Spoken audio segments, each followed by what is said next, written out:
দর্শক বিন্দুরা, কয়েকদিন ধরে শুধু ইউটিউবে আর ফেসবুকে ঢোকাই যায় না, সান্ডার ভিডিও দেখতে দেখতে খাওয়ার রুচি শেষ।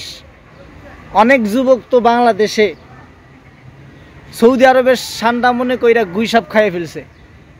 এই হলো বাংলাদেশের অবস্থা। এখন অনেকেই প্রশ্ন করতেছে, হুজুর সান্ডা খাওয়া কি হালাল না হারাম? আসলে মূলত কথা হলো, আরব দেশের যেই সান্ডাটা পাওয়া যায় এটা আর বাংলাদেশের গুইসাপ অনেকে মনে করতেছে এক। আরব দেশের সান্ডা আর বাংলাদেশের গুইসাপ এটা এক না। সান্ডা হলো আলাদা একটা প্রাণী, দেখতে একই মতো, আবার বাংলাদেশে এটাকে গুইসাপ বলা হয়, এটা আলাদা একটা প্রাণী। তো সান্ডা মূলত খাওয়া হালাল না হারাম এটা নিয়ে অনেকের জানার প্রয়োজন বা অনেকে জানতে চাইতেছেন।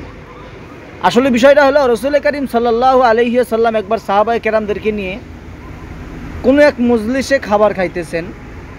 তো এমন সময় দেখেন যে সান্ডা রান্না করে প্লেটের সামনে করে রাখছে।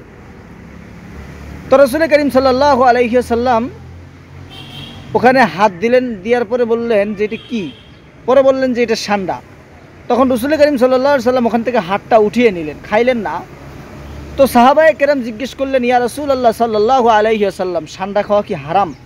তো রসুল করিম সাল্লাল্লাহু আলাইহি ওয়াসাল্লাম বললেন যে হারাম না, কিন্তু আমার রুচিতে কোলায় না, আমার রুচিতে এটা যায় না, এই জন্য আমি খাইতেছি না। তবে হারাম না, এটা হালাল। যার রুচিতে কোলাবে সে খাইতে পারবে।